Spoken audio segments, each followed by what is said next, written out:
안녕하십니까? 잘 지내고 계시죠? 네. 그리스도인 생활 자체가 선악의 싸움인 것은 분명합니다. 그러나 특별히 예언을 공부하는 이 시간, 이 기간은 전투가 아주 치열하게 벌어지는 시간들입니다. 왜냐하면 사탄이 제일 싫어하는 일 중에 하나가 예언을 공부하는 것입니다. 왜냐하면 대부분의 사람들이 사탄의 정체를 잘 모릅니다. 성경 예언을 통해서 우리는 사탄의 정체가 무엇인지, 그리고 사탄이 무슨 계획을 가지고 있는지 아주 정확하게, 아주 적나라하게 펼쳐 드러내는 것이 바로 예언입니다. 그래서 사탄이 예언을 아주 싫어합니다. 이번 기간 동안에 여러분께서 그동안 기도를 많이 하고 사셨겠지만, 특별히 이번 기간 동안에 더 많이 기도하시고 더 열심히 말씀을 가까이 하셔서 이 기간 동안에 하나님께서 내려주시는 정말 놀라운 축복을 다 받을 수 있도록, 감당할 수 있도록 준비된 그런 시간 되시기를 바랍니다. 지금 여기저기서 함께 이 말씀의 잔치에 참여하고 있습니다. 어제 사진을 좀 몇 군데서 보내왔습니다. 연신내 교회에서 고등학교 3학년 학생이 입시 공부도 안 하고 이렇게 아버지와 함께 열심히 예언 공부를 하고 있습니다. 상계동 교회에서 보내온 사진입니다. 조그만 어린이들도 이렇게 참여하고 있습니다. 지금 어린이들이 보고 있는 장면은 앞에 그 찬양 지도하는 시간 같아요. 역곡교회에서도 저렇게 열심히 보고 있습니다. 필리핀 천명 선교사 한인교회에서도 사진이 왔습니다. 필리핀에서도 지금 참여하고 있습니다. 어제 저는 경상도 어느 장로님이 연락을 하셔서 잘 보고 있다고 또 연락을 받았습니다. 사방에서 지금 함께 참여하고 있습니다. 신산교회에서도 또 이렇게 같이 참여하고 있습니다. 이 모든 곳곳에 각처에 오늘도 성령께서 역사하셔서 깊은 깨달음이 있는 시간이 되기를 바랍니다. 첫날 끝나고 나서 몇 질문이 왔습니다. 제가 어제 대답을 드렸어야 되는데 다른 말씀 드리다가 깜빡 잊었습니다. 제가 첫날 마스크를 왜 끼고 계십니까? 이렇게 질문했더니 그것도 오해한 분이 계셨어요. 저는 그냥 하도 현실이 답답해서 한번 웃어보자고 한 말인데 어떤 분이 정부에서 하라고 한 건데 그러면 안 해도 되는 겁니까? 이런 질문이 왔어요. 우리가 정부 말을 잘 들어야죠. 지시를 잘 따라야 되는데, 그러나 어떤 개인이나 정부의 요청이 하나님 말씀과 어긋날 때에는 절대로 따라갈 수는 없는 것입니다. 이것이 우리의 최후의 믿음이에요. 하나님의 말씀과 어긋난 것은 따라갈 수 없죠. 이제 그런 날이 점점 가까이 오고 있습니다. 또 하나의 질문은 제가 첫날 그 내용 중에 세계적인 경제, 정치에 관련된 큰 인물들의 얼굴을 보여드리고, 이 사람들이 바로 세계 단일 정부를 위해서 일하는 사람들이다 하고 넘어갔는데 자세한 설명을 드리지 않았습니다. 왜냐하면 웬만한 사람들은, 인터넷 뉴스를 보고 공부하는 사람들은 그 사람들이 지금 이 세계를 하나로 묶어서 단일 정부를 추진하고 있는 대표적인 인물들이라는 것을 다 알기 때문에 제가 설명 없이 그냥 지나가는 것입니다. 그 다음에 이제 초신자들이 같이 들으니까 좀 간단하게 쉽게 해달라고 연락이 왔습니다. 이것은 참 쉬운 문제가 아닙니다. 듣는 분들이 정말 여러 분들이 들어요. 어떤 분들은 아주 예언을 꿰뚫어 보고 있는 분들도 듣고 있고, 어떤 분은 처음 듣는 분도 있고 해서 그 처음 듣는 분들에게만 맞춰서 하면은 이게 다 아는 분들은 정말 들을 게 별로 없어요. 그래서 제가 그 맞추기는 어렵습니다. 여기에 시간 문제까지 참 늘 걱정입니다. 저는 예언전도 할 때마다 이게 고민스러워요. 간단하게 쉽게 하려고 하니까 설명이 불충분해서 이해가 안 되는 부분도 있거니와 오래된 부분들은 너무 싱거워요. 그렇게 단순하게 하면. 근데 그 시간은 덜 걸리지만 그런 또 문제가 있고, 좀 자세하게 좀 새로운 사실들을 펼쳐서 또 하면은 또 시간이 좀 많이 걸리고, 그래서 제가 아주 참 어렵습니다만은 지금 이 말씀이 그냥 한번 지나가는 설교가 아니고, 끝나고 나면은 이제 이게 남아서 두고두고 오랜 세월 동안 사람들이 볼 것이기 때문에 제가 중요한 자료들이나 그런 정보들을 어느 정도는 간추려서 알려드려야 합니다. 그러니까 좀 잘 이해하시고, 그 대신 제가 말을 좀 빨리 해보겠습니다. 잘 될지는 모르겠지만 최선을 다해 볼 테니까, 어쨌든 이번 기간이 그냥 은혜스럽고 재미있는 설교 한 40-50분 듣는 것으로 생각지 마시고, 성경 예언을 좀 깊이 있게 제대로 공부하는 기간이다, 그렇게 생각하시고 참여하시면 저도 편하고 여러분도 편할 것 같습니다. 그리고 이 말씀은 계시록의 말씀대로 들을 귀 있는 자들이 듣는 말씀이에요. 그러니까 뭐 누가 이렇게 가자고 억지로 데리고 와서 그냥 앉아서 있는 사람들에게는 아주 힘든 시간이고, 정말 적극적으로 배우는 마음으로 참여할 때에 상당히 깊은 좋은 말씀들을 함께 나누게 될 것입니다. 오늘은 많은 사람들이 궁금해하고 또 말하고 있는 짐승의 표와 666에 대해서 공부하겠습니다. 그런데 제가 이 여러 그 정보들을 통해서, 자료들을 통해서 이 짐승의 표와 666에 대해서 설명하거나 말하는 것을 들어보면은, 첫째, 짐승이 무엇인지 모르고 짐승의 표 합니다. 그 다음에 666이 무슨 것인지도 뭔지도 모르고 666 하고 있어요. 오늘 저녁에 이 문제를 좀 뭐 충분치는 않겠지만 정리를 해보겠습니다.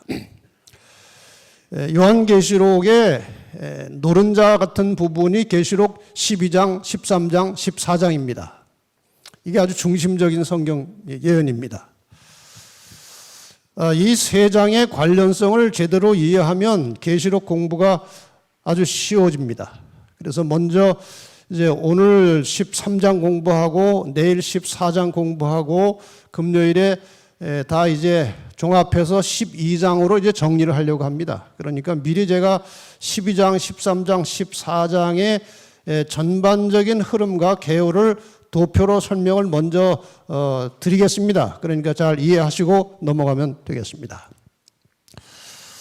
우리가 계시록 12장을 펼치면 이 선악의 싸움이, 이 사탄과 하나님 사이에 일어나고 있는 선악의 싸움이 4단계로 구분되어져 나옵니다. 잘 살펴보시면 이 선악의 싸움의 1단계는 하늘에서 미가엘과 루스벨의 싸움이 있었습니다. 그 다음에 2단계는 여자의 후손 예수 그리스도와 사탄 사이의 싸움이 치열하게 벌어집니다.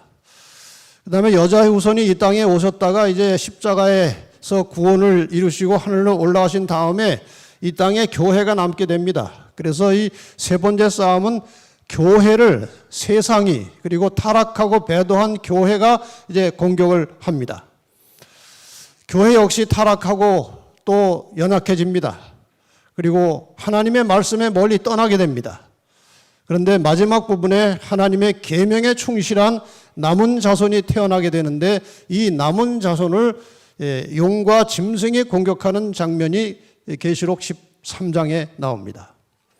여기 남은 자손에 대해서는 계시록 12장 17절에 명시되어 있습니다. 용이, 사탄이 여자에게, 교회로 분노하여 돌아가서 그 여자의, 교회의 남은 자손이라고 하는 것은 교회가 계속 약해지고 세속화되지만 마지막 순간까지 하나님의 계명에 충실한 사람들을 남은 자손이라고 합니다. 이 사람들을 이제 공격하기 위해서 준비하는 과정이 그 모습이 계시록 12장 17절입니다. 그럼 과연 용이 이 여자의 남은 자손을 어떻게 공격할 것인가에 대해서 13장, 12장 17절은 계시록의 끝부분이고 그 다음에 바로 이어서 13장 1절에 그 여자의 남은 자손을 공격하는 세력이 누구며 어떤 전략으로 남은 자손들을 공격할 것인지 그 전략이 나옵니다. 내가 보니 바데산 짐승이 나왔는데 뿔이 열이요. 이 짐승이 공격합니다. 그래서 오늘 공부하실 계시록 13장은 먼저 결론부터 말씀드리면 교황과 교황권과 미국이 연합하여 온 세계를 하나로 이제 뭉치게 할 것이고 여기에 이제 짐승의 표와 666이라는 용어들이 13장에 나옵니다. 그러나 이 계시록 13장의 악의 세력에 대항해서 하나님께서도 군대를 준비하셨습니다. 14장 1절에 14만 4천이 나타납니다. 이 14만 4천이 이제 14장에 나오는 이제 마지막 시대의 악을 대적하고 대항해서 싸울 하나님의 백성들입니다. 14만 4천으로 묘사되어 있고 여기에 하나님의 인과 세 천사의 기별이 등장합니다. 이렇게 해서 선악의 마지막 싸움은 계시록 13장과 계시록 14장이 충돌하면서 끝나는 것입니다. 그래서 계시록 13장은 사탄의 군대가 나와 있고 계시록 14장은 하나님의 군대가 묘사되어 있습니다. 자, 그러면 요한계시록 13장에 나온 이 사탄의 군대의 대표 세력이 무엇인가? 이것이 이제 계시록 13장을 열면 바로 나옵니다. 계시록 13장 1절을 펼치면 내가 보니 바다에서 한 짐승이 나오는데 뿔이 열이요 머리가 7이라. 자세한 내용은 나중에 다시 보겠습니다. 짐승이 한 마리 바다에서 나왔습니다. 그 다음에 또 한 마리가 나오는데 계시록 13장 11절입니다. 또 다른 짐승이 땅에서 올라오니 새끼 양같이 두 뿔이 있고 용처럼 말하더라. 양처럼 시작했는데 용처럼 말한다는 것은 뭔가 변질된 것입니다. 달라진 것입니다. 다니엘 7장과 마찬가지로 13장에서도 짐승은 왕권이나 국가를 나타냅니다. 여기 두 마리의 짐승은 두 어떤 국가적 세력을 말하는 것이죠. 자, 그럼 첫째 짐승에 대해서 좀 먼저 공부를 하겠습니다. 첫째 짐승을 보니까 뿔이 열 달렸고 표범과 비슷하고 발은 곰의 발 같고 입은 사자 입 같은데 용이 자기의 능력과 보좌와 큰 권세를 주었더라 그랬습니다. 자, 어제 배우셨던 다니엘 7장이 생각이 나시죠? 네 마리 짐승 생각이 나시죠? 한번 외워보시겠습니까? 첫 번째 짐승이 뭐였습니까? 사자, 곰, 표범, 그리고 괴물, 뿔 10개 달린 괴물이 나왔습니다. 계시록 13장에 이 마지막 시대에 사탄이 사용하는 한 세력은 다니엘 7장에 나왔던 네 짐승을 하나에 합쳐놓은 것입니다. 그렇죠? 그래서 이 계시록 13장에 나오는 첫째 짐승은 7장과 연관이 되어 있습니다. 근데 짐승 이름이 없고 복잡하기만 하기 때문에 이름을 하나 지어줬습니다. 그냥 복합 짐승이라 이렇게 이름을 지어놨습니다. 그런데 여기에 다니엘 7장에 나왔던 한 가지가 빠져 있습니다. 무엇입니까? 작은 뿔입니다. 이 작은 뿔은 왜 빠졌는가? 이 모든 짐승이 합쳐진 모습이 작은 뿔입니다. 이게 처음에는 작게 시작했지만 나중에는 어마어마하게 큰 세력으로 성장했다가 일을 많이 하다가 죽었습니다. 살아날 때는 죽기 전에 그 큰 웅장하고 힘 있는 모습으로 다시 올라오는 것입니다. 그래서 이렇게 이해하시면 되겠습니다. 이 네 나라가 각각의 네 나라가 특징이 있습니다. 물론 여러 가지 복잡한 특징이 있지만 이 종교 또 기독교의 역사와 관련지어서 보면 바벨론은 우상 숭배가 성행했고 그 다음에 페르시아는 수많은 이방 종교들이 집합되어 있었던 나라고 그 다음에 그리스는 이교 철학이 발달된 나라고 로마는 정치 제도가 아주 잘 되었던 그런 나라였습니다. 이 네 나라의 특징을 다 합쳐서 하나의 몸에 지고 나온 것이 이 짐승이고 이것이 교황권입니다. 그래서 이 교황권 안에는 로마 교회 안에는 우상 숭배도 있고 이방 종교의 풍습도 많이 들어있고 이교의 철학도 들어있고 그 영원 불멸한다는 사상은 이교의 철학 사상입니다. 들어있고 제도는 로마 정치 제도와 똑같습니다. 그래서 이 첫 번째 짐승은 로마 교회 교황권을 상징하는 것입니다. 그런데 여기에 대해서 설명하기를 그의 머리 하나가 상하여 죽게 된 것 같더니 그 죽게 된 상처가 나음에 온 땅이 이상히 여겨 짐승을 따르더라. 지금 완전히 회복되었을 뿐만 아니라 전 세계를 이렇게 지배하고 통솔하고 있습니다. 이것이 언제 회복되었는지 어제 공부를 잠깐 했습니다마는 1929년 이태리와 교황청 사이에 맺은 라테란 조약에 의해서 이태리가 점령하고 있던 바티칸을 카톨릭의 주권 국가로 인정하면서 다시 로마 교회는 하나의 국가로 인정을 받고 성장하게 되는 것이죠. 지금 여기 이태리 안에 로마가 있고 그 로마 도시 안에 바티칸이라는 조그만 동네가 있습니다. 그런데 저 조그만 동네 인구가 1000명도 되지 않는 저 동네가 하나의 국가입니다. 독립된 국가고 세계 각 나라의 대사를 파견하고 많은 나라의 대사들이 저 바티칸에 있습니다. 그래서 하나의 종교 단체가 국가로 존재하는 것은 카톨릭밖에 없습니다. 그래서 이제 다시 살아났습니다. 아시는 대로 짐승은 국가나 왕권을 상징하는 것이기 때문에 그래서 바티칸도 하나의 국가로 현재 존재하고 있다는 것입니다. 카톨릭 교황은 이제 한 특정 종교의 지도자이지만 또 유일하게 한 국가의 수장입니다. 그러니까 참 묘한 존재입니다. 그런데 지금 이제 그 세력이 어마어마하게 커졌습니다. 여기 그림에 보시는 대로 무수하게 많은 사람들이 교황을 추앙하고 있고 교황이 움직이는 곳마다 수많은 인파가 동원되고 있습니다. 도대체 어디에서 이런 힘을 그렇게 빨리 얻게 되었느냐 하는 것입니다. 무엇 때문에? 인구 1000명도 안 되는 조그만 도시 국가의 왕이 또 종교 지도자가 어떻게 세계를 이렇게 움직이는 힘 있는 존재가 되었느냐 하는 것입니다. 계시록 13장 2절과 4절은 말합니다.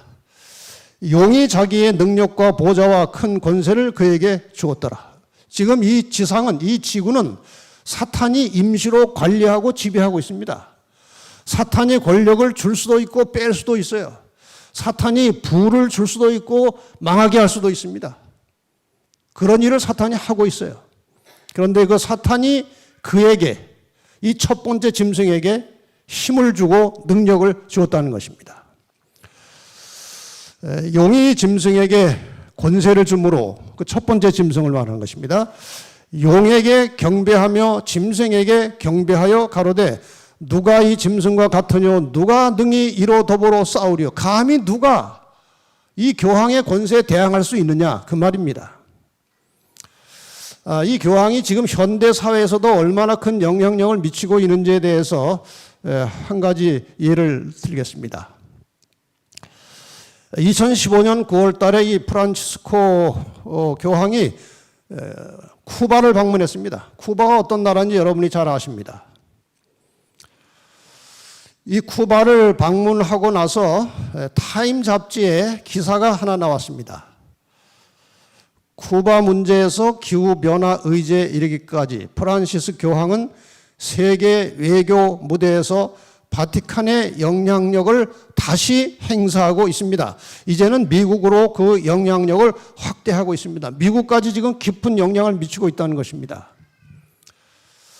그 다음에 그 이전에 있었던 2014년에 있었던 미국과 쿠바가 이제 이렇게 서로 적대하고 있다가 서로 친한 친교를 이제 하나의 외교 관계를 맺은 그런 상황이 있었는데, 여기에 대해서 US 투데이라고 하는 잡지에 신문에 미국과 쿠바 국교가 정상화하는데 교황이 영향을 미쳤다고 기록되어 있습니다. 교황은 오바마와 라울 카스트로는 쿠바의 대통령입니다. 협상에 직접 관여한 유일한 외국 지도자. 그러니까 미국과 쿠바는 오랜 세월 적대 관계에서 화해가 안 됐습니다. 그런데 그 두 나라를 화해시켜준 장본인이 이 교황입니다. 어마어마한 힘을 가지고 있다는 뜻입니다. 그래서 이 쿠바 방문에 이어서 이 타임 잡지에 표지가 나왔는데 이게 참 생각해 볼 만한 대목입니다.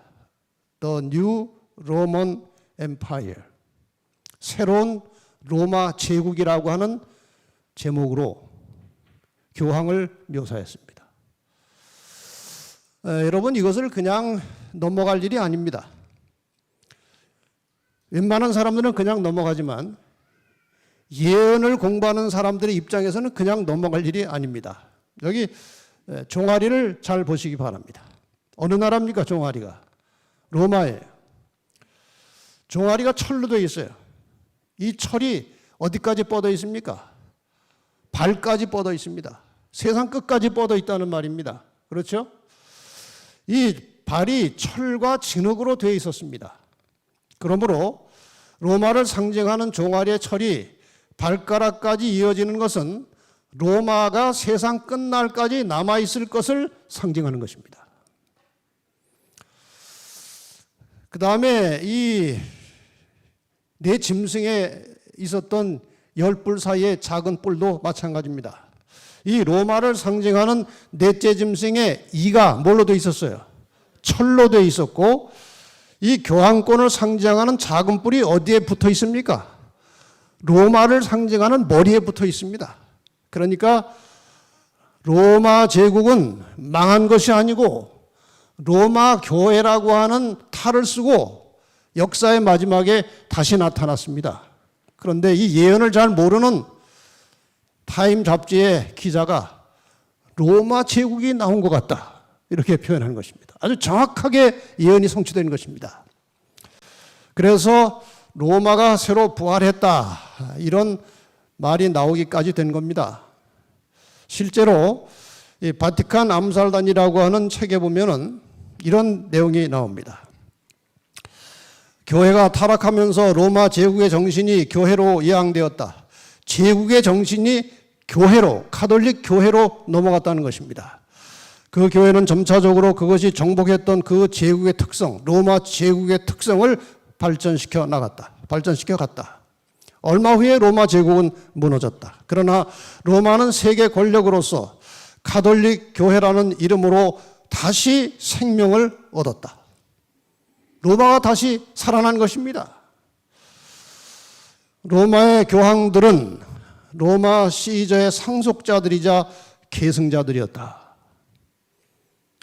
여러분, 로마 교회는 교회의 얼굴을 가진 정치적 국가입니다. 보통 국가가 아니고 옛날에 있었던 로마 제국의 연속된 국가라는 것입니다. 이 로마의 정신이 지금 로마 교회에 아직도 남아있고, 그 정신은 하나님을 대적하고 하나님의 백성들을 박해하는 것입니다. 그래서 이 마지막 때에 다시 한번 같은 일을 반복해서 할 것입니다. 자, 옛날에 이 로마 교황은 로마 황제들이 황제를 숭배하고 황제를 숭배하도록 강요하고 황제를 숭배하지 않고 끝까지 예수 그리스도를 믿는 자들을 다 쳐 죽였습니다. 로마 황제가 황제를 숭배해라. 안 하면 죽였습니다. 마지막 시대 교황도 로마 황제처럼 자신을 경배할 것을 강요할 것이고 경배하지 않는 자들은 이 땅에서 매우 살기가 힘들 마지막 고난의 시기가 올 수 있다는 것입니다. 예언에 의하면 올 수 있는 것이 아니라 반드시 옵니다. 자, 13장 7절 8절에 보면 또 권세를 받아 성도들과 싸워 이기게 되고 각 족속과 백성과 방언과 나라를 다스리는 권세를 받으니 어린 양의 생명책의 창세 이후로 농명되지 못하고 이 땅에 사는 자들은 다 짐승에게 그 교황의 권세에게 굴복하여 경배하겠다.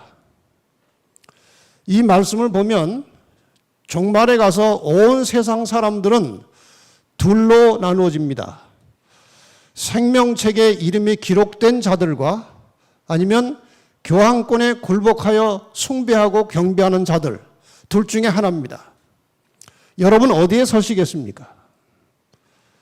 여러분 한 분도 빠짐없이, 이번에 이 말씀을 듣는 분들 한 분도 빠짐없이 어린 양의 생명책에 이름이 기록된 성도들이 되시기를 바랍니다. 방법은 어떤 시련과 고난과 위험이 있을지라도 교황의 권세에 굴복하지 않는 것입니다. 끝까지 하나님 편에 서야만 농명책에 기록된 이름이 살아있는 것입니다. 자, 이 양편을 구분하는 생명책에 이름이 기록되느냐, 교황에게 굴복하여 그를 따르느냐, 이것을 구분하는 매우 중요한 단서가 하나 있습니다. 바로 하나님의 법을 따르느냐, 교황이 만들어 놓은 법을 따르느냐, 이겁니다. 십계명은 농명책에 이름이 기록된 자들이 사랑하고 지키는 법이에요. 천주교 십계명은 짐승을 숭배하는 자들이 지키는 법입니다.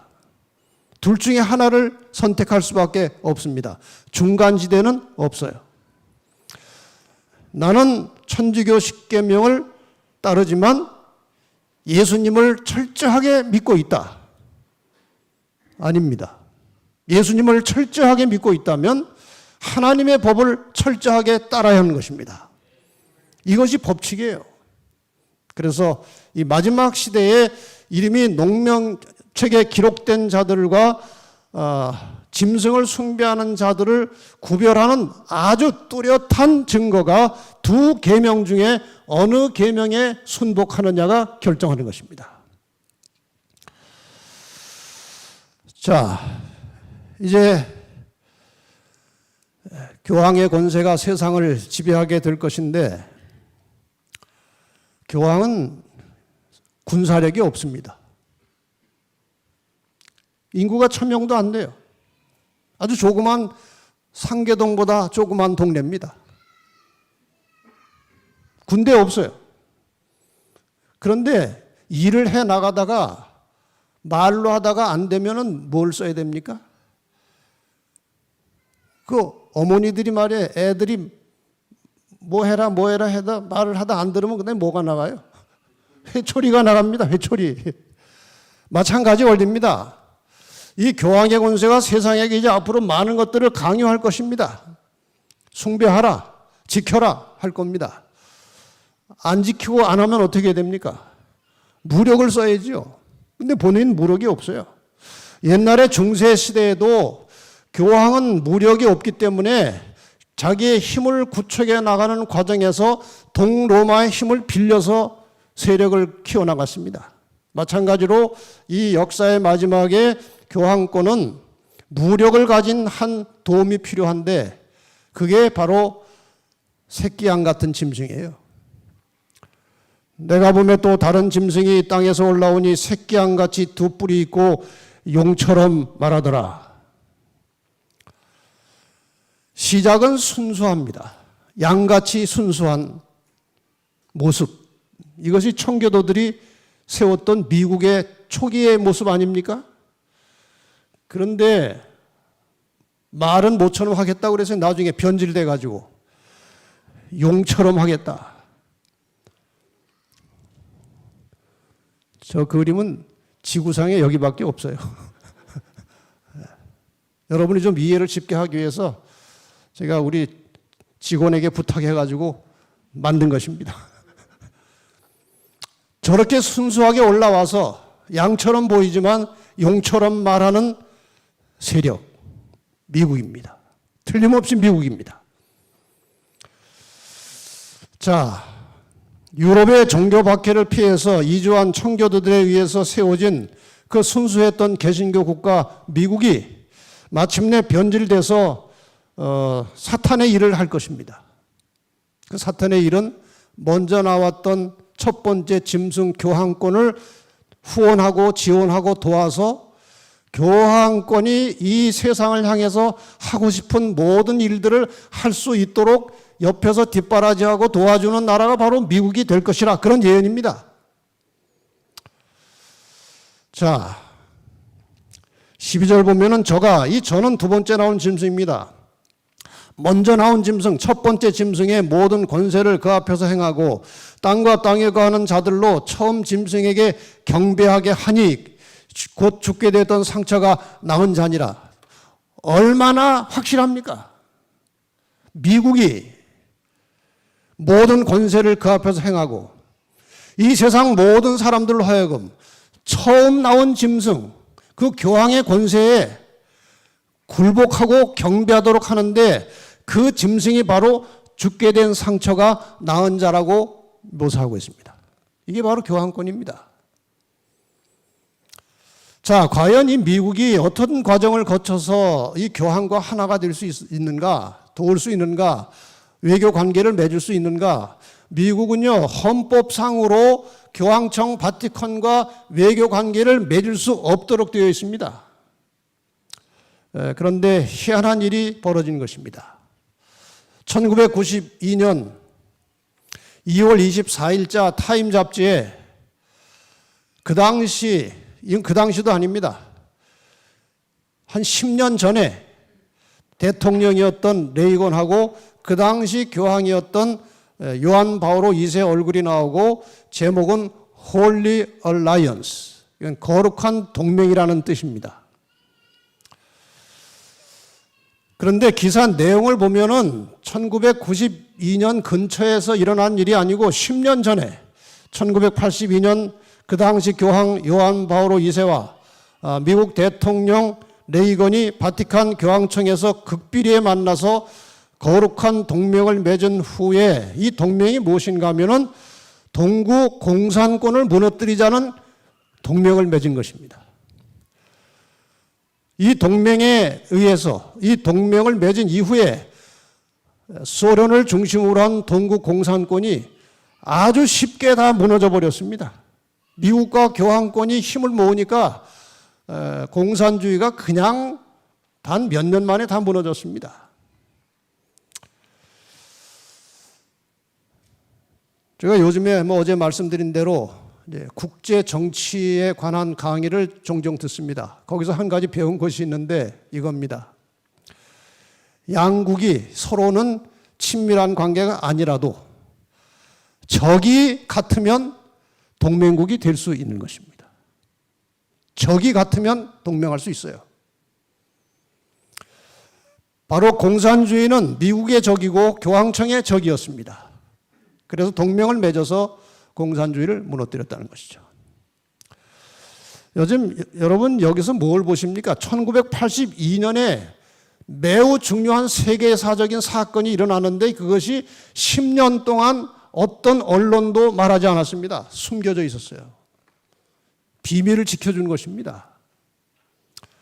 요즘 우리 모두가 대부분 알게 된 사실은 어떤 특정한 목적, 어떤 특정한 집단의 목적을 이루어가는 일에 있어서 언론이 협조하고 있다는 것입니다. 좀 더 노골적으로 말하면 언론이 정직하지 않다는 것입니다. 그래서 요즘 사람들이 뉴스 잘 보지 않습니다. 이제 다 알았어요, 사람들이. 그런 세상이 되었습니다. 여러분, 성경만 잘 믿으시기 바랍니다. 세상에 믿을 것은 이제 거의 없어졌습니다. 자, 그럼 과연 이 교황권과 미국이 함께 연합해서 앞으로 어떤 일을 할 것이냐? 우선 이 내용을 한번 보십시다. 이게 계시록 13장에서 상당히 중요한 대목이죠. 14절에 땅에 거하는 자들에게 이르기를 칼에 상하였다가 살아난 짐승을 위하여 우상을 만들라 하더라. 이것은 이제 미국이 칼에 상하였다가 살아난 짐승, 로마 교회, 교황권을 위해서 우상을 만들라 하더라. 여기 우상이라는 낱말은 그렇게 썩 잘된 번역은 아닙니다. 여기 우상이라고 번역된 원말은 에이콘이라는 말이고, 이 에이콘이라는 말의 뜻은 어떤 비슷한 형상, 또 이미지, 이런 뜻입니다. 성경에 보면은 예수 그리스도는 하나님의 형상이니라 이렇게 나올 때 에이콘을 썼습니다. 근데 여기는 지금 우상이라고 번역해 놨습니다. 이것을 잘 해석해 보면 짐승 교황권과 동일한 목적을 가지고 활동하는 조직체를 말합니다. 그러니까 미국의 우리가 이제 다른 여러 문헌과 이 증언의 말씀을 종합해 보면은 여기에 이제 짐승의 우상이라고 하는 것은 미국 안에서 타락하고 배도한 개신교회들이 상당히 파워 있는 정부에 아주 막대한 영향을 미치는 단체들을 만들게 될 것인데 그것이 짐승의 우상이라고 되어 있어요. 이렇게 보시면 이렇게 정확할 것 같아서 이렇게 시각적으로 여러분에게 설명을 드리겠습니다. 중세 시대에는 타락한 기독교회가 로마의 정치력과 연합하면서 가톨릭 교회가 탄생했습니다. 그런데 종말 시대에는 타락한 개신교회가 미국의 정치력과 연합해서 배도한 개신교 단체가 만들어졌습니다. 미국의 개신교가 타락한 것입니다. 저 위에 가톨릭 교회가 짐승이라면 밑에 배도한 개신교 단체는 짐승의 우상입니다. 이것이 합쳐져서 바로 바벨론을 형성하는 것입니다. 그래서 같은 목적을 향해서 일합니다. 로마 교황청, 바티칸과 미국의 배도한 개신교 단체들이 같은 목적을 가지고 활동하는데 그 매우 중요한 일 중에 하나가 일요일 법령을 만드는 일을 하는 것입니다. 앞으로 그렇게 벌어질 것입니다. 자, 여기 이제 교황청과 미국이 이제 하나로 이제 연합된 이제 장면입니다. 종합해서 설명드리자면 미국 내에 유력한 개신교 단체들이 세력을 모아서 국가 정치에 간섭하면서 이 교황권이 추진하는 일을 미국이 이루도록 옆에서 자꾸 충동하고 자극하고 있다는 것입니다. 그것들이 짐승의 우상이에요. 그 다음에 하늘에서 불이 내려오게 하는 이적을 베풀겠다고 했는데 그것은 미국의 강신술이 성행해서 수많은 사람들이 사탄에게 미혹되고 있고 이것은 앞으로 매우 심각하게 이루어질 일입니다. 여러분 각 시대 대쟁투의 그 뒷부분에 이 강신술에 대한 글을 한번 읽어보시기 바랍니다. 아주 무서운 속도로 인간 사회를 타락시키고 속이고 있어요. 그 다음에 이제 미국과 교황이 합쳐서 하는 중요한 일은 전 세계 개신교회를 하나로 연합시켜서 거기에 이제 주력할 것이고 그것을 주로 하는 것이 WCC입니다. 세계교회협이고 이 개신교가 연합되는 일이 완성되면 그걸 이제 에큐메니칼이라고 하는데 개신교와 천주교가 연합하게 될 것입니다. 1차적으로 흩어진 개신교들을 다 하나로 묶고 그 다음에 카톨릭하고 개신교회가 다시 합쳐집니다. 그래서 기독교가 됩니다. 지금은 기독교가 천주교와 개신교로 나눠져 있죠. 이제 나중에는 다 하나가 돼버립니다. 여기 마지막 신호라고 하는 책에 보면은 이 사실을 상당히 직접적으로 묘사하고 있습니다. 그들, 제수이트, 예수회는 지금 막강한 권력, 세계적인 조직망, 정밀한 정보, 막대한 금력을 가지고 마치 첩보기관을 방불케 하는 치밀한 전략을 사용하여 프로테스탄트 교회들을 장악하고, 개신교회들을 장악하고 세계 종교들을 카톨릭 안에 묶는 일을 줄기차게 진행하고 있다. 이것을 배후에서 진행시키고 조정하는 최고의 그 상위 그룹은 제수이트입니다. 이런 일을 하고 있다는 것입니다.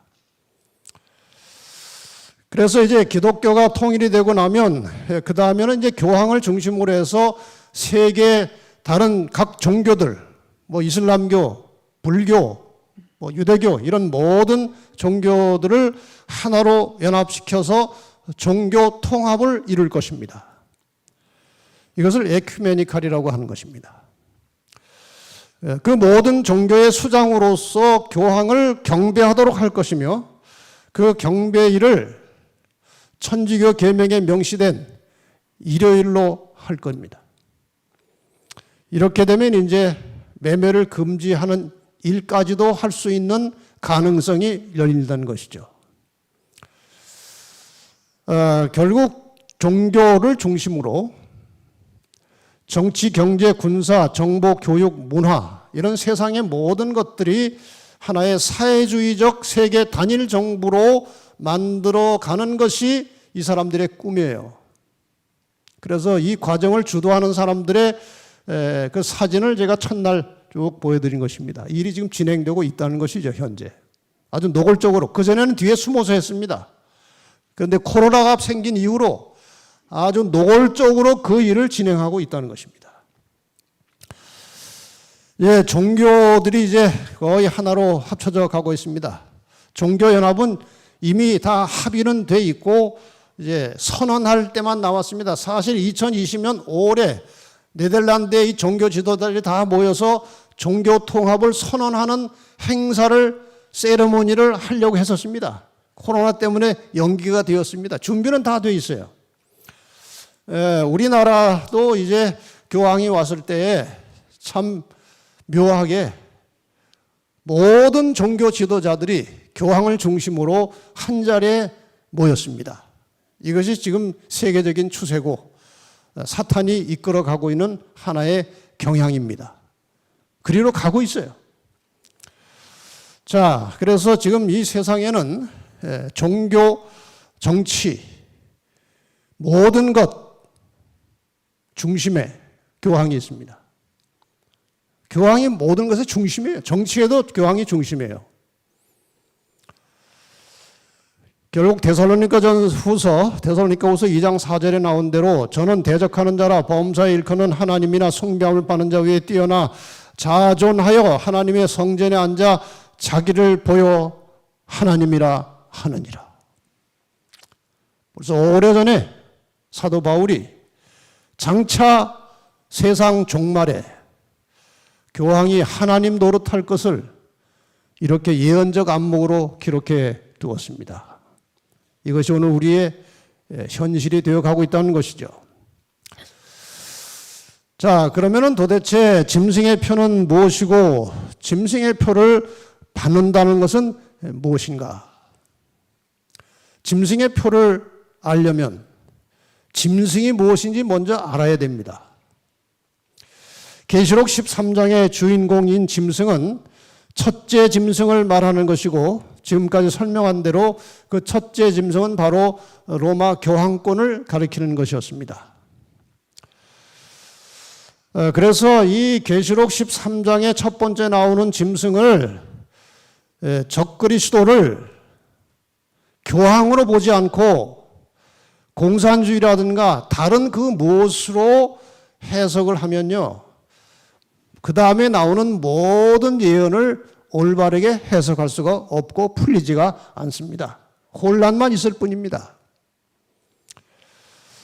그래서 이 짐승의 표는 반드시 이 교황권과 관련이 있어야 짐승의 표가 되는 것입니다. 자, 저가 미국이요.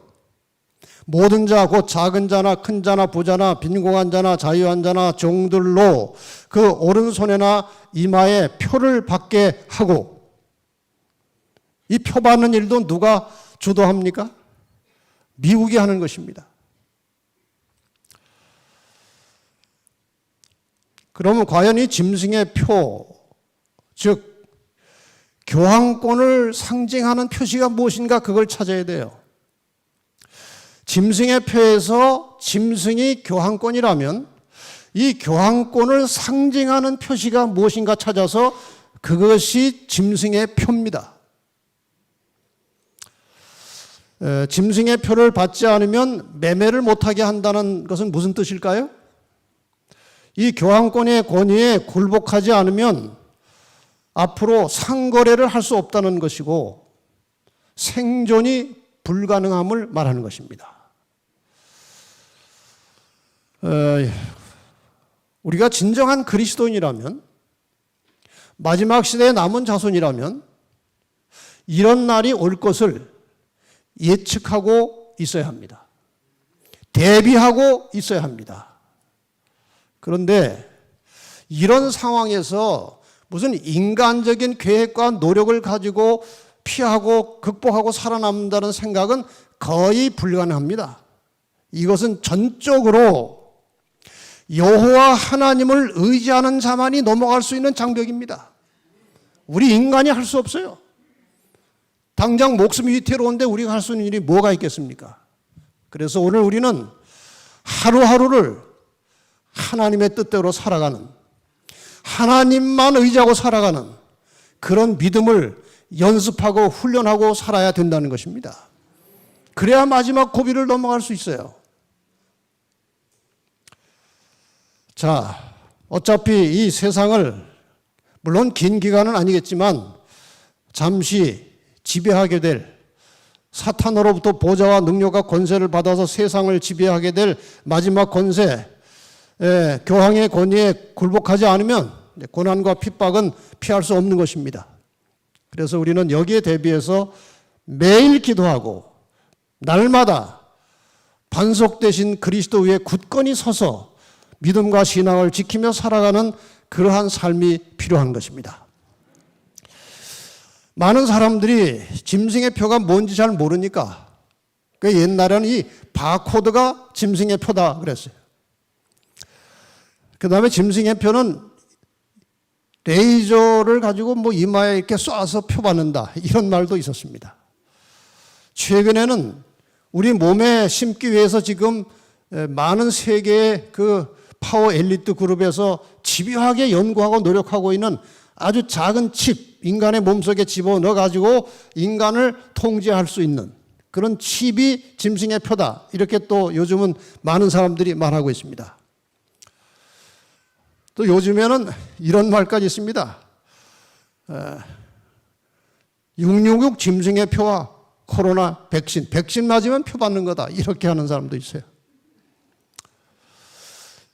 이것이 교황과 무슨 상관이 있습니까? 아무 상관 없습니다.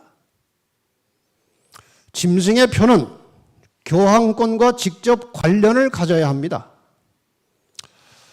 그리고 666을 짐승의 표라고 하는 것은 맞지 않습니다. 짐승의 표는 아까 말씀드린 대로 교황의 권위를 표시하는 것이라야 맞습니다. 자, 그리고 짐승의 표를 받는 것은 교황의 권위에 굴복하는 것입니다. 자, 이제 이 문제를 제대로 해석하려면 인간 역사의 배후를 지배하고 선악의 싸움에, 그러니까 인간 역사의 배후를 지배하고 있는 선악의 싸움의 본질을 알아야 됩니다. 그래야 이해할 수 있어요. 하나님과 사탄 사이에 벌어지고 있는 이 선악의 싸움의 본질은 경배 싸움이에요. 하나님은 피조물들의 경배를 받으시는데 사탄이 루스벨이 제일 처음에 타락한 동기는 자기도 하나님처럼 경배를 받고 싶었던 것입니다. 그래서 죄가 시작되고 싸움이 시작된 겁니다. 그리고 그 경배 싸움의 쟁점은 율법에 대한 것입니다. 하나님의 법을 지키면서 하나님을 경배하는 것이기 때문에 사탄이 이걸 가지고 이제 공격을 하는 것이죠. 그래서 사탄은 사람이 하나님을 섬기는 법을 지키는 것은 불가능하기 때문에 그 하나님의 법은 폐기해야 된다는 주장을 하고 있습니다. 사탄이. 특별히 사탄이 공격하는 것은 하나님을 경배하는 시간으로 십계명에 명시된 안식일을 집중 공격해 왔습니다. 하나님 경배하지 못하도록 하나님 경배하는 시간을 틀어놓은 것입니다. 그리고 자기가 경배를 받으려고 하는 것이 사단의 선악의 싸움의 궁극적인 목표예요. 그래서 역사를 통해서 사탄은 교황권을 이용해서 안식일을 폐하고 그것을 일요일로 대체했습니다. 그리고 교황권은 어제 여러 차례 공부하신 대로 하나님의 십계명을 변경시킨 것을 최고의 권위의 상징으로 봅니다. 하나님께서 돌비에 새겨 놓으신 법을 교황이 고쳤습니다. 그러니까 잘 살펴보면 교황이 누구보다 더 힘이 있어요. 하나님보다 힘이 있다는 거예요. 하나님이 해놓은 것을 고쳤으니까요. 그래서 이 천주교에서 나온 문서에 보면은 교황은 때를 변개하고 하나님의 때를 법을 폐기하고 모든 것을 심지어는 그리스도의 교훈까지도 삭제할 권세가 있다. 이게 가톨릭 교회의 주장입니다. 그래서 하나님의 십계명과 천주교의 십계명의 핵심적인 내용을 살펴보면 예수님께서 안식일을 지키라고 하시는데 교황은 주일을 지키라고 말합니다. 안식일에 대해서 에스겔 20장 12절에 나는 그들을 거룩하게 하는 여호와인 줄 알게 하려 하여 내가 내 안식일을 주어 그들과 나 사이에 표징을 삼았다. 이 표징이라는 것은 영어로 사인입니다. 사인, 도장입니다. 그런데 이 도장을 지우고 사탄이 표를 해놓은 것입니다. 마가복음 2장 28절에 이러므로 인자는 안식일에도 주인이다. 주인 허락 없이 안식일을 바꾼 것이죠. 주인은 예수 그리스도이십니다. 그런데 이것을 바꿨어요. 어떻게 바꿨느냐? 여기 가톨릭에서 나온 회심자를 위한 가톨릭 교리 문답서의 50쪽에 보면 문, 어느 날이 안식일인가? 답, 토요일이 안식일이다. 그건 인정합니다. 왜 우리는 토요일 대신 일요일을 지키는가? 가톨릭 교회가 라오디게아 종교회의에서 그 존엄성을 토요일에서 일요일로 옮겼기 때문이다. 이 두 권위가 있어요. 하나님의 권위가 있고 교황권의 권위가 있어요. 그 양측의 권위를 상징하는 것이 안식일은 창조주 하나님을 강조하는 안식일입니다. 주일은 교황의 권위를 드러내고 있는 그런 예배일입니다. 여기 꽤 오래전에 캐나다에서 나온 한 문서에 1923년에 나온 문서입니다. 아주 오래된 문서인데 여기에 이런 글귀가 있습니다. 파란색을 번역해보면 이런 것입니다. 교회는 성경 위에 있다. 그리고 안식일 준수를 토요일에서 일요일로 옮긴 것이 그 사실, 교회가 성경보다 위에 있다고 하는 사실에 대한 확고한 증거다. 그러니까 성경보다도 위에 있다는 것입니다. 교회의 권세가. 또다시 가톨릭의 문서에 보면 성경은 안식일을 기억하여 거룩히 지키라고 말한다. 그러나 천주교는 말한다. 아니다. 나는 나의 신성한 권위로서 안식일을 폐하며 주일의 첫날을 거룩하게 지킬 것을 명한다. 보라, 전 문명 세계가 거룩한 천주교회의 명령을 공손히 굴복하여 복종한다. 지금 가톨릭에서는 전 세계 문명 국가에서 일요일을 공휴일로 하고 있는 것 자체를 천주교의 명령에 굴복하는 것으로 보고 있다는 것입니다. 그런데 앞으로 이것을 법으로 만들어서 강제로 쉬게 하는 일을 진행하고 있고 그날은 조만간 온다는 것이죠. 바로 이러한 이유 때문에 교황권에서는 온 세상이 교황의 권위를 상징하는 일요일을 성일로 준수하는 문제로 투쟁하고 진행하고 있고, 일요일을 강제로 쉬고 예배하게 하는 법안을 만들기 위해서 지금 계속해서 투쟁을 하고 있습니다. 이것은 꽤 오래전의 문서입니다만은 상당히 그 일요일 법령의 본질적인 문제를 다루는 것이기 때문에 제가 좀 인용을 해드리겠습니다. 2004년 그 옛날 부시 대통령이 이제 재선을 하기 위해서 이제 두 번째 회기를 하기 위해서 선거 운동하는 과정에서 한 뉴스 저널에서 발표한 만평 만화입니다. 저 밑에 이 만평 밑에 영어로 써 있는데 저기 이제 중요한 단어가 몇 개 나옵니다. Constitutional Amendment라는 것은 헌법을 수정한다는 그런 뜻입니다. 헌법을. 사법적인 헌법을 수정한다는 것이고, To attend church on Sunday. 일요일에 교회 가는 문제, 이런 것들이 이 단어 속에 들어 있습니다. 이것을 다 해석하면 여기에 내 보수적 지지파들이 정말 좋아할 제안이 있습니다. 그것은 다름이 아니라 사람들을 일요일에 교회 가도록 요구하는 헌법 개정안이 바로 그것이죠. 새로운 대통령이 나올 때마다 이 타락하고 배도한 개신교 단체들이 대통령을 향해서 또 대통령의 후보자를 향해서 계속해서 강력하게 요청하고 있는 것은 썬데이 로우예요. 일요일을 강제로 쉬게 해달라는 법안을 계속 요구하는데 아직까지 뜻을 이루지 못했습니다. 하나님이 아직은 막고 계십니다. 그러나 언젠가는 이 날이 올 것입니다. 왜? 예언이 되어 있기 때문에 이 날은 옵니다. 미국 폭스 뉴스 2014년 7월 5일자에 교황이 말한 것에 대해서 뉴스거리가 되어서 나온 적이 있습니다. Pope says. 교황이 이렇게 말했다.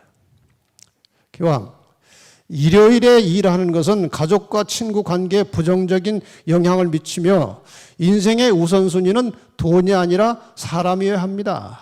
이렇게 교황이 한 말에 대해서 이제 앵커가 해설을 하는 겁니다.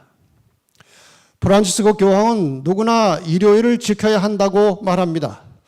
많은 이들, 심지어는 저녁 뉴스까지도 교황의 말에 동조하고 있습니다.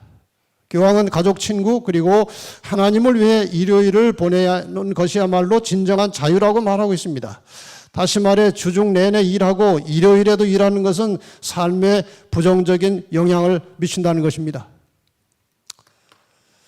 여러분, 이제 좀 기다려 보시면 언제가 될지 모르겠습니다만은 아마 여러 언론 매체들이 일요일을 쉬는 법을 만들어야 한다고 계속 신문에 낼 거고 방송에서 방송을 할 겁니다. 그런 분위기 조성이 먼저 필요하거든요. 더 나가서 지금 이 일요일을 휴일로 정하는 문제에 있어서 상당히 연관시켜 말하는 것이 자연보호, 환경보호입니다. 자연에게도 휴식을 줘야 하는데 일요일을 다 쉬어야 된다는 거예요. 명분이 그런 것입니다.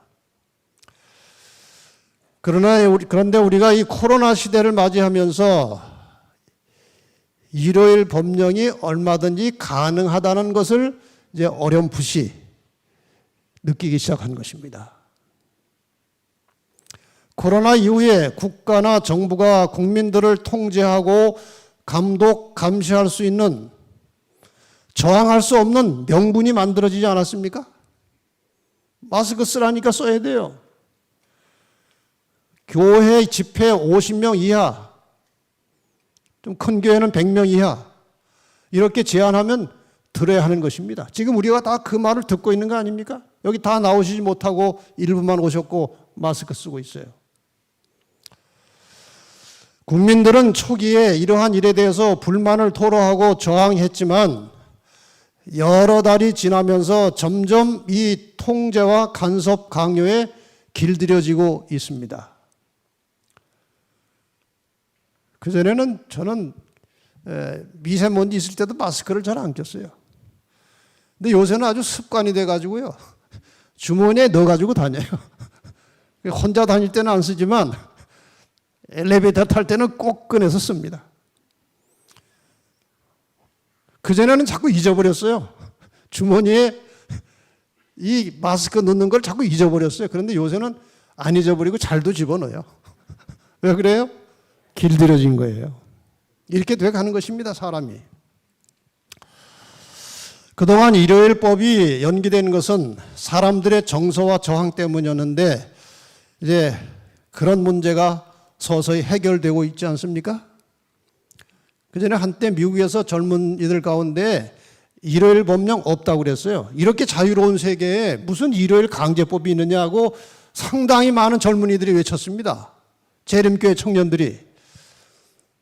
지금 보면은 얼마든지 가능하게 되었어요. 일요일 휴업법의 명분을 교황 경배로 하지 않고 초기에는 사회적 평화와 가정 및 환경 문제에 연관시켜 설명하고 있어요. 그래서 일요일 강제 휴업법을 만드는 일에 반대할 이유가 없도록 하는 것입니다.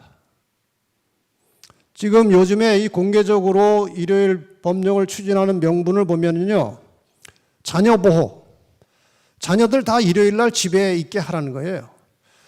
하루라도 유흥업소 출입하지 않도록, 범죄 감소, 사람들이 바깥에 돌아다니지 않으면은 유흥업소 이렇게 문 닫고 있으면은 범죄가 없고 경찰도 좀 쉬어야지요.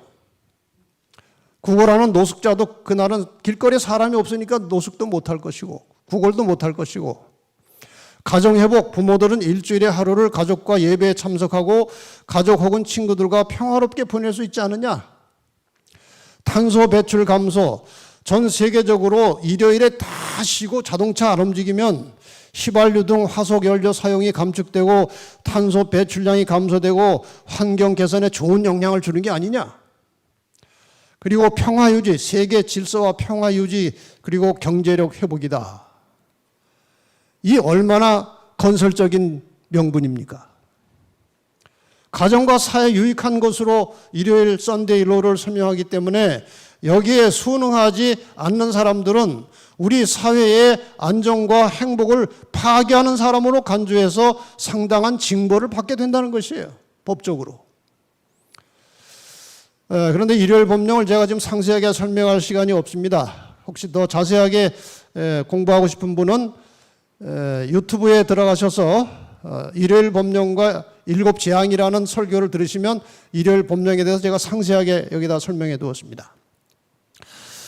그리고 그 일요일 법령 운동은 오늘날 암암리에 그 길을 마련하고 있다. 지도자들은 문제의 진상을 숨기고 있으며 그 운동에 연합하는 많은 사람들은 저류가 어디로 향해 흐르고 있는지 스스로 깨닫지 못한다. 그러니까 이런 명분을 가지고 일요일 법령을 추진하기 때문에요. 추진하는 사람들 본인도 그렇고 그것을 보는 사람도 그렇고 목적이 뭔지 잘 모르는 것입니다. 아, 좋은 일이구나. 이렇게 정서적으로 만들어진다는 것이죠. 그 공헌은 부드럽고 그리스도인답게 보이지만 그것을 말할 때는 용의 정신이 나타날 것이다. 법을 만들기까지는 상당히 부드럽게 아주 좋은 명분으로 해서 만들어지면 그 다음부터는 이제 그것이 칼이 돼서 우리 앞에 다가온다는 것입니다. 이것이 전략이에요. 자, 여기 있는 내용은 조금 넘어가겠습니다. 시간이 없으니까. 자, 그런데 이 표를 오른손에나 이마에 받게 하겠다고 그랬어요. 짐승의 표는 좀 풀어서 설명하면 교황의 권세가 미국의 세력과 힘을 모아서 일요일 강제 휴업법을 만들게 될 것이고 그 법에 철저하게 절대적으로 굴복해서 요구하는 대로 다 따라해서 하나님의 법에 명시된 안식일을 버리고 일요일에 하나님을 예배하는 것처럼 보이지만 결국 교황의 권세에 굴복하는 그것에 동참하게 되는 것을 짐승의 표를 받는다고 하는 것입니다. 그래서 오른손이라고 하는 것은 행동을 상징하는 부분입니다. 행동. 오른손이 하는 일을 왼손이 모르게 하라. 행동을 말하는 거예요. 그래서 오른손의 표를 받는다는 것은 일요일 휴업법에 대해서 마음으로는 인정하지 않더라도 강요에 의해서 그 법을 외형적으로라도 지키면 그것이 표 받는 것입니다. 이마에 표를 받는 것은 이마는 건 생각이나 인식을 말하는 것입니다. 그래서 이마에 표를 받는다는 것은 일요일 강제법을 정신적으로도 동의하고 교황권에 충성하며 경배하는 것을 이마에 표를 받는 것이라고 말하는 것입니다. 결국 짐승의 표를 받는다는 것이 무엇이냐를 종합해서 좀 설명을 드리자면 여기 이 복음전도라고 하는 책에 상당히 명확하게 우리에게 설명하고 있습니다. 아직 아무도 짐승의 표를 받은 자는 없다. 모든 교회에 참된 그리스도인들이 있는데 로마 교회도 예외가 될 수 없다. 가톨릭 안에도 참된 그리스도인들이 있어서 언젠가 그들이 올바른 법을 깨닫고 하나님께 돌아와서 충성할 수 있는 사람들이 많이 있다는 것입니다. 저들이 빛을 받아들이고 넷째 계명에 대한 의미를 깨닫기까지는 아무도 정죄를 받지 않는다. 아직은 넷째 계명에 대한 빛을 안 받았기 때문에 아직은 기회가 있다는 것입니다. 그러나 거짓 안식일을 강요하는 법령, 이것이 바로 썬데이 로우, 일요일 법입니다. 이것이 반포되고 거짓 것과 참 것을 분명히 구별하는 선이 그어질 것이다. 안식일이 하나님의 변경할 수 없는 법이고 일요일은 인간이 만들어 놓은 법이라는 것이 명확하게 밝혀져서 그 안식일을 제대로 고수하고 지키는 사람들이 그것 때문에 많은 핍박과 고난을 받음에도 불구하고 계속 하나님의 법에 충성할 때에 많은 사람들이 도대체 저 사람들이 왜 저렇게 목숨 걸고 하나님의 계명에 충실하는가, 그 이유를 안 후에 안식일이 옳구나 하고 돌아서면 되는 것입니다. 이것이 굉장히 중요한 것입니다. 그래서 이 썬데이 로우는 이것으로 인해서 핍박이 일어나는 것은 이미 안식일을 깨닫고 있는 사람들 가운데에 쭉정이는 떨려져 나갈 것입니다. 왜? 핍박이 오니까 못 견뎌서 나가는 것입니다. 반면에 저 바벨론에 지금 속해 있지만 아직 빛을 받지 못했지만 빛이 오는 순간에 깨닫고 바른 선택을 해서 그 위험과 시련을 무릅쓰고 안식일을 지킨 무리에 합세하면 사는 것입니다. 이 마지막 결단을 만들어내는 것이 썬데이 로우예요. 이건 반드시 있어야 하는 것입니다. 그래야 참과 거짓이 가려지는 것이에요. 예를 들어 지금 낙엽이 쭉쭉 떨어지고 있어요. 여름에는 무엇이 낙엽 쓰고 무엇이 사철 나무인지 분간할 수 없었습니다. 그런데 날씨가 차가워지고 바람이 부니까 여지없이 색깔이 변해서 떨어지는 것입니다. 지금 이 교회 안에 있는 사람들 누가 알곡인지 가라인지 아무도 모릅니다. 함부로 판단해서도 안 됩니다. 하나님은 중심을 보시기 때문에 겉모양만 가지고 판단할 수 없는 거예요.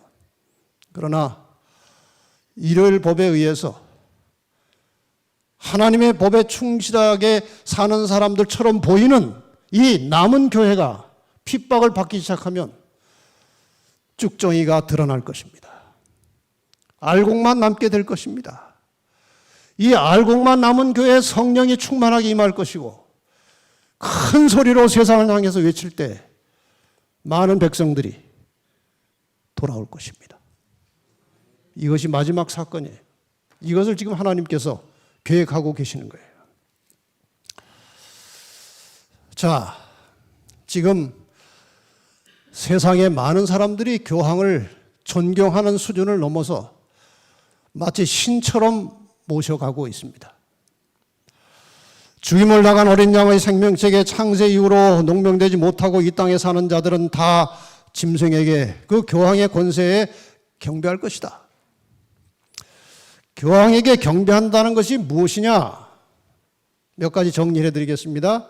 그의 말에, 그의 입에 눈과 입이 있다고 그랬잖아요. 그의 말에, 힘 있는 말에 복종하는 겁니다. 일요일 강제 휴업법에 굴복하는 것입니다. 그를 하나님처럼 섬기는 거예요. 하나님의 권위보다 그 교황의 권위를 더 높여서 하나님이 이렇게 하라고 했는데 교황이 저렇게 하라고 하면 저렇게 하는 거예요. 그것이 짐승의 표를 받고 교황을 경배하는 것입니다. 마지막 생명을 하나님께 의지하지 않고 먹고 살고 생존하기 위해서 교황을 의지하는 것입니다. 그의 힘을 의지하는 것입니다. 자, 그럼 이제 마지막으로 666이란 무엇이냐? 자, 이 666에 대해서 일단 성경이 뭐라고 기록했는지 잠깐 봅시다. 지혜가 여기 있으니 총명 있는 자는 그 짐승의 수를 세어보라. 그 짐승의 그 수는 사람의 수니 666이니라. 참 어려운 말이죠. 666이 짐승의 표입니까? 아까 제가 말씀드렸습니다. 짐승의 표가 무엇인지는 이미 공부를 방금 했어요.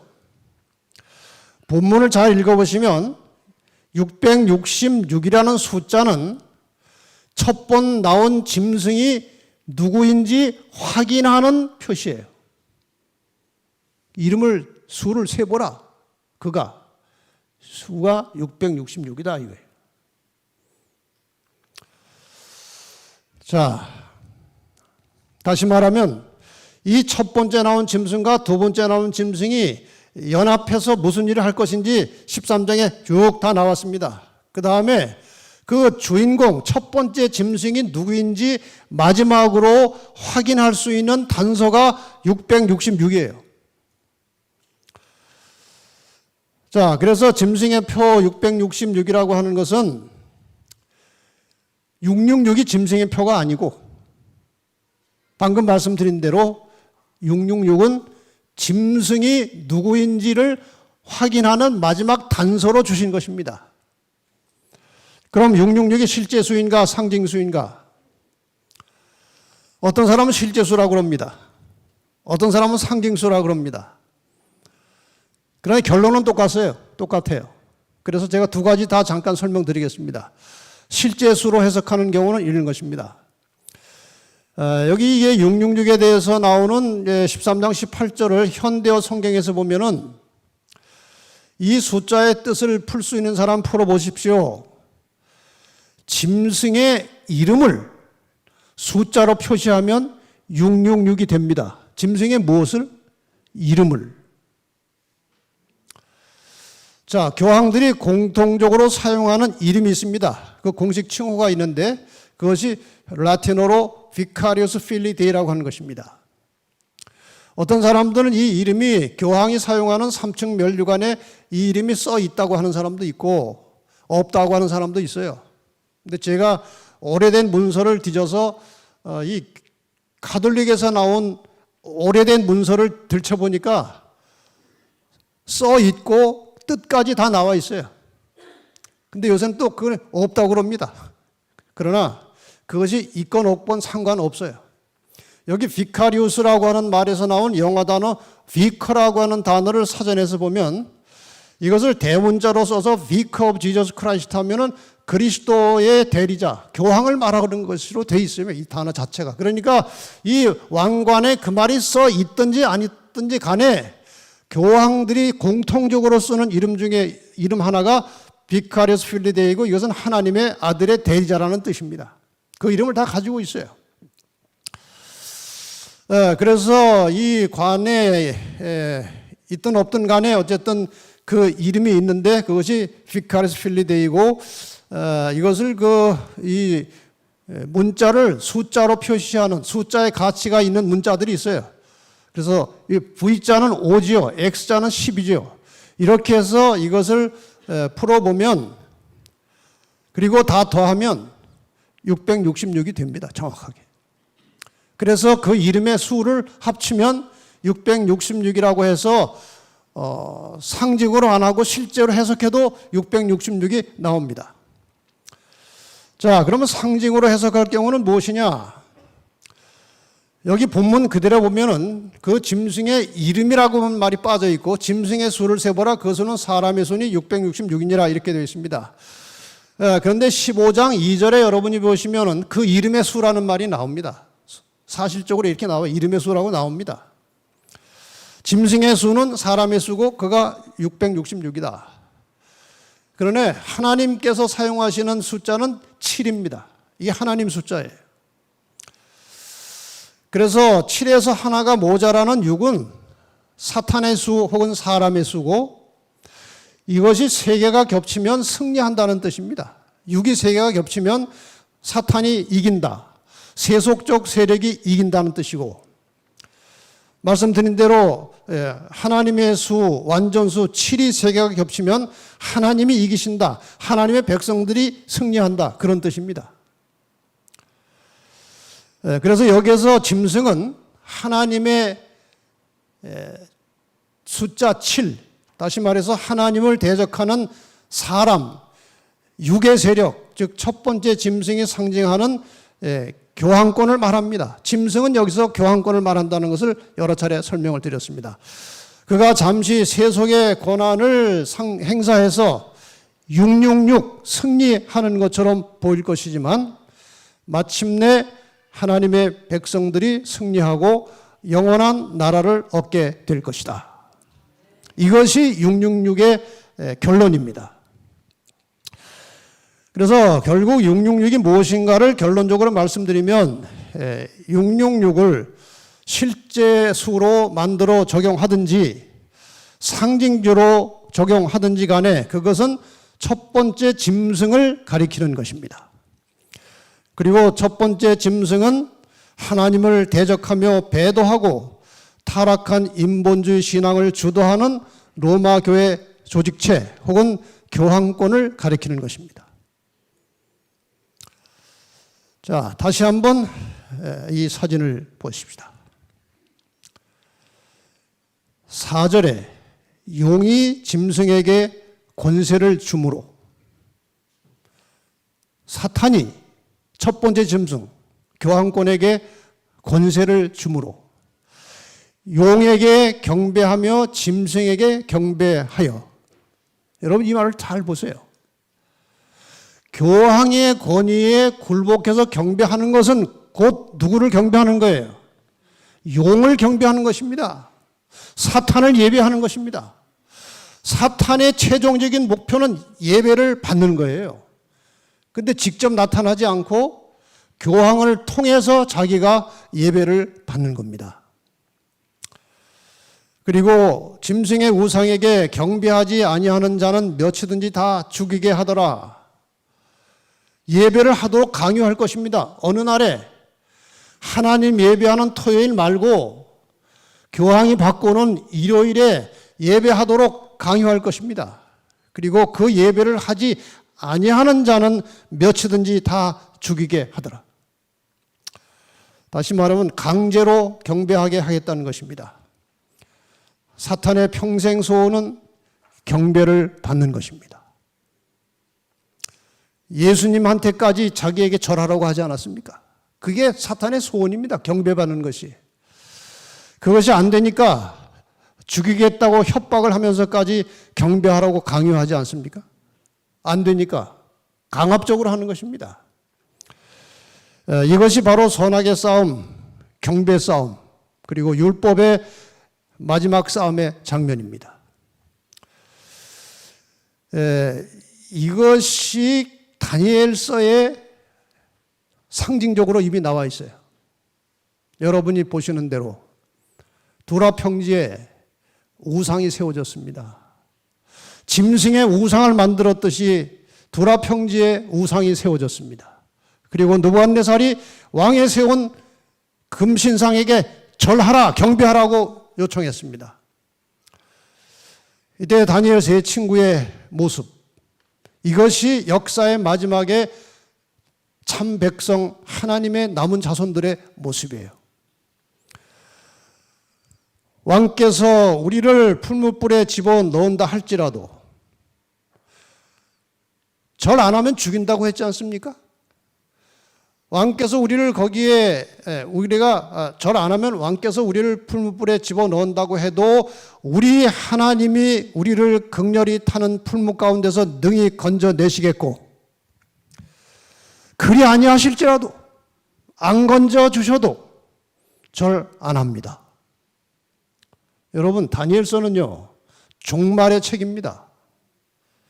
그래서 이 다니엘서에 세 친구 이야기와 사자굴 이야기가 나오는 것은 종말 시대의 그리스도인들이 같은 일을 경험할 것을 가르쳐 주는 것입니다.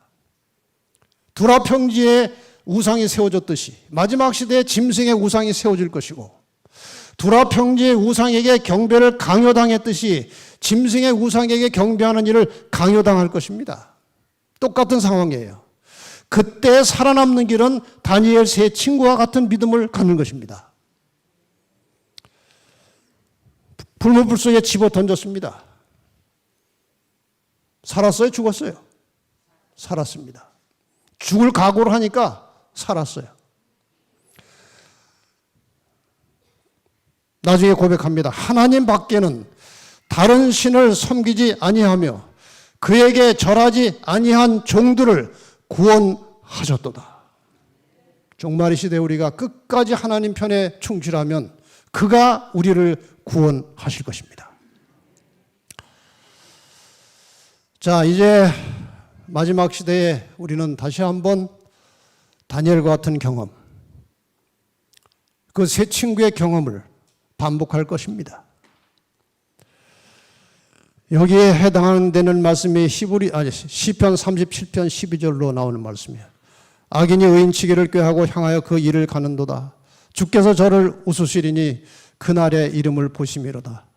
악인이 칼을 빼고 활을 당겨 가난하고 궁핍한 자를 엎드려뜨리며 행위가 정직한 자를 죽이고자 하나, 남은 자손들이에요. 행위가 정직한 사람들 죽이고자 하나 그 칼은 자기의 마음을 찌르고 그 활은 부러지리로다. 확실하지 않습니까?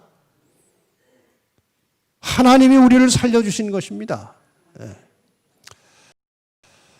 여러분, 이 마지막 시대에 다니엘의 믿음, 세 친구의 믿음을 소유하시기를 바랍니다. 그것이 살 길입니다. 결국 우리는 하나님 백만 믿고 살 수밖에 없어요. 인간은 연약한 존재입니다. 이제 다 함께 머리 숙여 기도하십시다. 우리는 지금 세상 역사가 거의 맞춰져가는 마지막 시대에 살고 있습니다.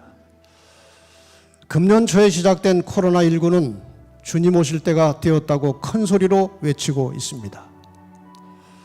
코로나 이전과 같은 세상은 지나가고 무엇인가 새롭고 다른 세상이 오고 있다면 세상과 교회 사이에서 미지근하게 살아가던 우리의 신앙생활에도 변화가 와야 합니다.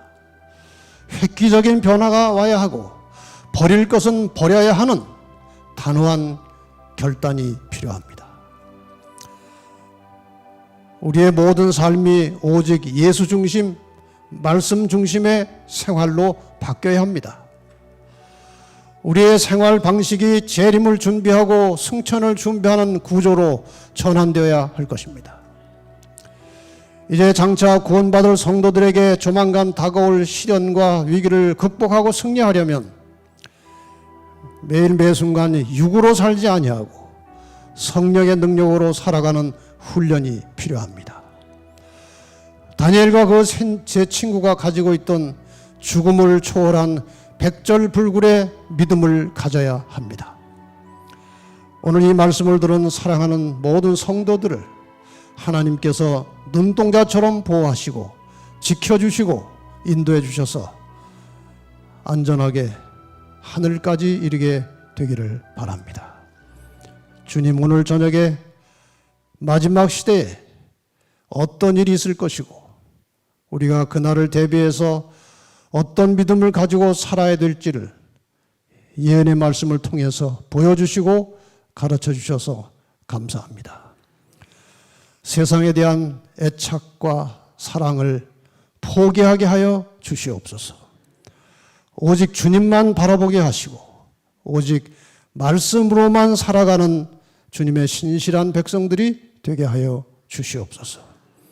결국 우리는 성령의 능력을 힘입어서 최후의 승리를 거두고 하늘 유리바닷가에서 14만 4천이 부르는 노래에 함께 동참할 수 있도록 우리의 인생을 축복하시고 선하게 인도하여 주시옵소서. 예수님의 이름으로 간절히 기도합니다. 이제 내일은 계시록 14